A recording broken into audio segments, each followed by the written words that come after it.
Un match catastrophique de la part du FC Barcelone, mais le FC Barcelone s'en sort avec un point. C'est le strict minimum. Yo les goats, c'est Gabin, j'espère que vous serez bien.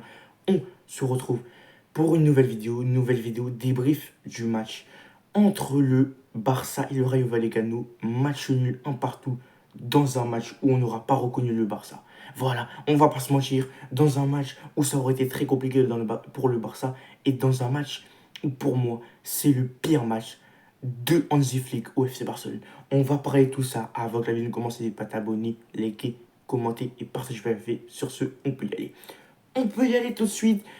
Et on va commencer par féliciter le Rayo Vallecano, car aujourd'hui, le Rayo Vallecano a sorti une très bonne performance, car aujourd'hui, le Rayo Vallecano, un peu comme Toulouse avec le PSG hier, est venu et s'est dit, aujourd'hui, on va poser nos couilles sur la table et on va imposer notre jeu. Et le Rayo Vallecano, les gars, a eu raison de faire ça, car le Rayo Vallecano a sorti un très bon match. Et le Rayo Vallecano a mis plusieurs fois en danger le FC Barcelone. Et aujourd'hui, le Rayo Vallecano repart avec les 1 point. Et pour eux, je pense que c'est très bien. Donc aujourd'hui, bon match de la part du Rayo Vallecano. Ils ont mis de l'intensité. Ils ont fait beaucoup de débordements, beaucoup d'attaques placées, beaucoup de contre-attaques derrière le dos de la défense du FC Barcelone, qui a été une catastrophe aujourd'hui. Donc, franchement, GG au Rayo Vallecano, ils ont pris les 1 point. Je pense que si aujourd'hui le Rayo Vallecano gagne le match, c'est pas un scandale. Donc, bravo au Rayo Vallecano, toutefois quand même, pour le match qu'ils nous ont livré. On va passer au FC Barcelone, je ne suis pas pour le FC Barcelone, mais je vais quand même être objectif avec vous. Et le FC Barcelone aujourd'hui, c'est une catastrophe. Voilà, aujourd'hui, rien n'allait. Rien. Parce que aujourd'hui, tu te dis, bon, ok, c'est le Rayo Vallecano, etc. La composition dans le Flick, c'est quoi? Au goal, il a mis tout simplement Juan Garcia, latéral gauche Baldé, latéral droit Koundé, défense centrale Christensen, Garcia. Je te dis, il met Christensen et Garcia. Garcia est habitué à jouer latéral droit. Pourquoi est-ce qu'il le met défenseur central? Ça déjà, c'est incompréhensible. Surtout que tu as Araujo sur le banc qui peut dépanner. Pourquoi est-ce que tu mets Eric Garcia qui n'est pas à son poste? Son poste, Eric Garcia, c'est latéral droit. Donc autant le mettre sur le banc et mettre Araujo à sa place. Au milieu de terrain, donc c'est un 4-2-3. Au milieu de terrain, tu avais Pedri de Jong. Tout simplement 4-2-3. Donc du coup, à gauche, tu avais Rafinha. À droite, tu avais Yamal.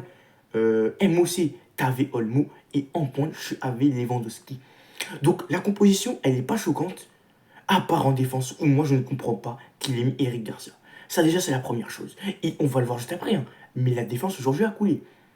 Mais on va le voir juste après.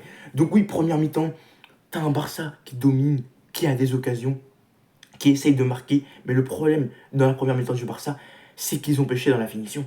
Oui, dans la finition, aujourd'hui, le Barça, dans la globalité, a pêché, les gars. Parce que, première mi-temps, ils ont 2-3 occasions de marquer, qui sont 2-3 occasions très franches, qui mettent à côté. Donc oui, aujourd'hui, pour moi, première mi-temps, le Barça domine, mais malheureusement, le Barça ne marque pas. 40e minute de jeu, t'as ce fait de jeu, Lamine Yamal rentre dans la surface de réparation, il dribble un, deux joueurs. Troisième joueur s'oppose à lui et récupère le ballon. Mais en fait, le problème, c'est que Lamine Yamal va essayer de récupérer le ballon. Son genou va venir cogner la cuisse du joueur du Rayo Vallecano et Lamine Yamal tombe.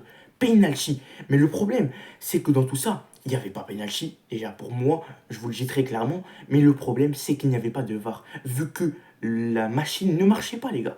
Donc ça veut dire que l'arbitre a dû se fier à ce qu'il a vu en direct live et il n'a pas pu revoir l'action. C'est-à-dire que, l'arbitre a accordé un penalty qui n'y était pas parce qu'il y a la VAR aujourd'hui. La VAR revoit tout simplement l'action. Les gars, il n'y a pas penalty. Voilà, désolé de vous le dire, les Barcelonais, il n'y a pas penalty. Malheureusement, il a sifflé. Et c'est pour ça que la Liga, en fait, chaque journée, tu auras des polémiques. Hier, avec le front à Mbappé, Mbappé a dépassé de ça la ligne. But refusé, là, t'as encore une polémique. Chaque week-end, il va y avoir des polémiques. Il y en a marre à un moment. Soit c'est l'arbitre qui faute, soit il n'y a pas de VAR, soit c'est la VAR qui déconne. Les gars, faut arrêter un moment. Faut arrêter. Donc oui, à la fin, Lamine Yamal marque son penalty. Voilà, très bien géré. Voilà, donc à la fin, première mi-temps, il y a 1-0. Deuxième mi-temps, le Rayo Vallecano se reprend. Le Barça, pour moi, relâche un peu le match. 66e minute, centre, plutôt corner du Rayo Vallecano, reprise de Menez ou un truc comme ça, barre rentrante, but directement les gars, le ballon est clairement derrière la ligne, hein, il n'y a pas besoin de faire bac plus 6 pour savoir ça. Un partout, et jusqu'à la fin, le Rayo Vallecano, à mon humble avis, aura dominé le FC Barcelone. La défense aura tenu sur un fil du FC Barcelone, on va pas se mentir. Le Barça aura eu quelques occasions. Mais franchement, aujourd'hui, on n'a pas reconnu le Barça. Et aujourd'hui, ça a été un Barça où rien n'allait. Il n'y avait pas d'intensité. Il se projetait pas, désolé les gars, vers l'avant assez vite. Aujourd'hui, le milieu de terrain du Barça s'est fait un peu manger par le Rayo Vallecano. Bref, il faut dire aussi que le Rayo Vallecano a sorti une très grosse performance. On va passer au focus individuel du Barça, vu que c'est le Barça qui nous intéresse quand même. Je ne suis pas supporter du Barça, hein, je parle juste en étant supporter parisien et Gunners, pour info. On va passer au focus individuel, on va commencer par Garcia. Et Garcia, hein, je vous le dis, hein, s'il n'est pas dans les buts aujourd'hui, le Barça perd 2-1 ou même 3-1. Parce que le nombre de parades que te fait Garcia aujourd'hui, c'est juste impressionnant. Et ce gardien est trop fort. C'est pas pour rien que je le voulais dans mon mercato idéal d'Arsenal, mais en fait, moi, je suis en fou. Je l'ai placé remplaçant dans mon mercato idéal d'Arsenal. Mais je suis en ouf, moi. Parce que ce mec-là a le niveau de jouer titulaire dans un très grand club européen, même plus grand que le Barça. Et j'ai pas honte de le dire. Parce que ce mec-là, aujourd'hui, s'il n'est pas là, le Barça coule et se prend au moins un ou deux buts en plus dans ce match. Donc aujourd'hui, très gros match de la part de Rick Garcia. Non, pas de Rick Garcia, de Juan Garcia. Et pour moi, c'est l'homme du match côté FC Barcelone. On va passer à la défense centrale. Et la défense centrale, j'ai beaucoup de choses à dire. La défense centrale, aujourd'hui, ça a été une catastrophe. Voilà, j'ai pas peur de le dire. Mais en même temps, pour moi, c'est une catastrophe. Mais en même temps, t'as un mec, un défenseur sur deux qui ne joue pas à son poste. Parce que Eric Garcia, les gars, son poste n'est pas défenseur central. Voilà, c'est latéral droit. Mais aujourd'hui, la défense du FC Barcelone, pour moi, a coulé. Eric Garcia, il faisait de très très mauvaises relances. Dans les passes, il n'était pas serein. Il a perdu beaucoup de ballons. Et défensivement, c'est pas rassurant. Donc ouais, aujourd'hui, la défense du FC Barcelone, c'est loin d'être merveilleux. Et franchement, aujourd'hui, la défense, ça n'a pas été bon. Voilà, aujourd'hui, ça n'a pas été bon. Qui faisait des bons trucs, mais à côté, t'avais un Eric Garcia qui était perdu, les gars, et qui n'a pas fait un bon match. Donc, match moyen de la part de la défense. Mais pour moi, Hansi Flick ne doit plus jamais réessayer ce combo. On va passer au latéral droit. Koundé. Koundé aura fait un match correct dans l'ensemble, je trouve. Même si défensivement, ça n'aura pas été exceptionnel. Offensivement, il aurait essayé d'apporter avec Lamine Yamal. Latéral gauche, Baldé. Baldé, c'est une catastrophe. Voilà, moi je vous le dis, les gars, Baldé, c'est une catastrophe. Offensivement, il n'a rien apporté. Un peu, mais pas beaucoup. Et défensivement, hein, on pensait que cet été, il s'était un peu amélioré et tout. Les gars, il n'y a aucune amélioration défensivement pour Baldé. Hein. Aujourd'hui, Baldé, c'est une catastrophe. Donc ouais, mauvais match de la part de Baldé. Très clairement, il faut absolument qu'il se reprenne. Parce que pour moi, Baldé, si il s'y met, si offensivement et défensivement il est bon, ça peut être l'un des meilleurs latérales gauche du monde. Milieu de terrain, Pedri, De Jong, ils auront fait leur match, même si ça aurait été compliqué pour eux au milieu de terrain, avec un milieu de terrain du Rayo Vallecano qui aurait été intéressant. Mais aujourd'hui, pour moi, ce que je reproche un peu à Pedri et à De Jong, c'est le manque de projection vers l'avant. Pour moi, il aurait dû plus avoir de projection vers l'avant parce qu'on voyait qu'il n'y avait pas d'animation offensive et que si les Lamine Yamal, Rafinha ne prenaient pas le ballon, il n'y avait aucune projection vers l'avant.